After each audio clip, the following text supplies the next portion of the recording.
Science of Getting Rich by Wallace Wattles. Few months ago, I was with a friend who believes money isn't that important.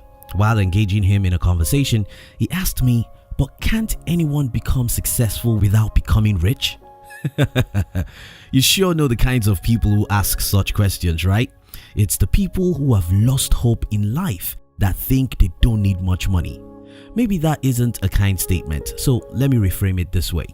People who think they can be truly successful in life without much money are people whose self-esteem has been damaged by the society and the wrong educational system. Can you truly become successful in life without much money?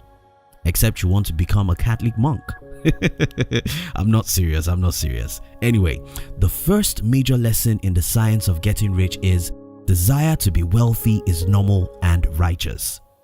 By the way, if this is your first time on our channel, welcome to our world and consider subscribing because we'll help you to read all the world's best business books under 7 minutes. Let's move to the second major lesson in the science of getting rich.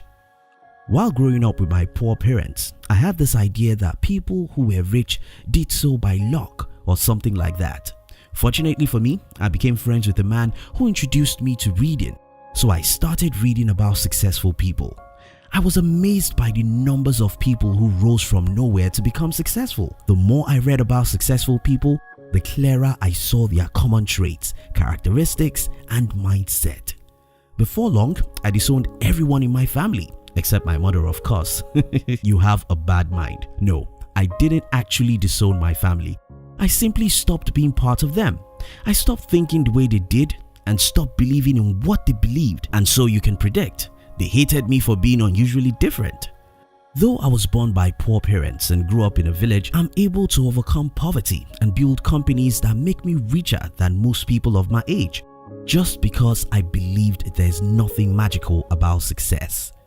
Believe me, there's nothing magical about success. Just as there's nothing magical about mathematics. Just as mathematical problems are solved by formulas, poverty could be overcome by following a set of principles, and these principles have nothing to do with where you live or who gave birth to you. The second lesson in the science of getting rich is wealth creation has formula. If Wallace Wattles claimed that wealth creation has formulas, what then are those formulas? Well, unfortunately, principles of wealth creation are too simple for most people to believe they'll work. Take for instance, it's easier to worry about your poverty than to pursue wealth creation. It's easier to believe it's hard to make money than to look for ways to manufacture enough money. It's easier to focus on what you lack than to pursue what you want. This even becomes worse because journalists feed you with negative news from every side. I know you love reading news, and that makes you read about evil, poverty, and desolation all around the world. Well, journalists consciously feed you with negative news because they know that your brain loves them. In the other side of life, there's happiness. In the other side of life, there's joy. In the other side of life, there's abundance. Though the journalist won't show you much of the other side, you must consciously focus on the other side. If you want wealth, don't think poverty. If you want abundance, stop worrying about scarcity. Now, I see you're thinking the laws of attraction. You're right. The third major lesson in the science of getting rich is focus on abundance, not lack, if you want abundance. Take a moment to think about this. More than $4 trillion roam around the world every day looking for whom to grasp it. The unimaginable amount of money exchange hands every single day, moving from people who love to consume to people who know how to create values. Now, this is where I'm heading to. With $4 trillion moving around the world every day, how can so many people believe that money is scarce? I'm very sorry.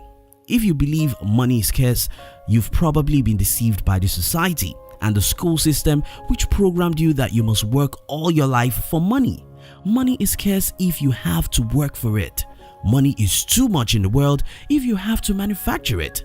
To manufacture money, you must take time to understand humans' want and take time to study marketing and other related business subjects so that you'll be able to sell values to the rest of the world and make more money than most people in the world. The fourth major lesson in the science of getting rich is nothing in the world is scarce, not even money if you know how to manufacture it. While growing up as a young guy, I have few friends who are good readers and positive thinkers. In fact, we started a club then and named it The Optimist. Now you have the picture of how much we have read normal Vincent Peale. However, more than a decade after, today I still have some of these friends who are still struggling financially.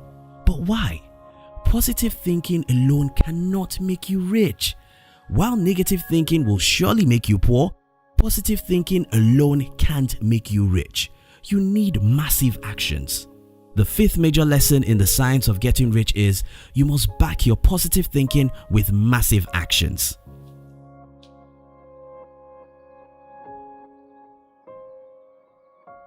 What lessons do you think I missed in this book? What points would you like to add? Which good book would you like our team to summarize next? We love to receive your comments. If you love this summary, our team will be very happy if you can like this video and share it with your friends on social media. You can look at the description box to download my free business book, which I call The 13 Secrets School Did Not Teach You About How to Be Rich. And look at the screen now to click the next video we recommend for you. We love you.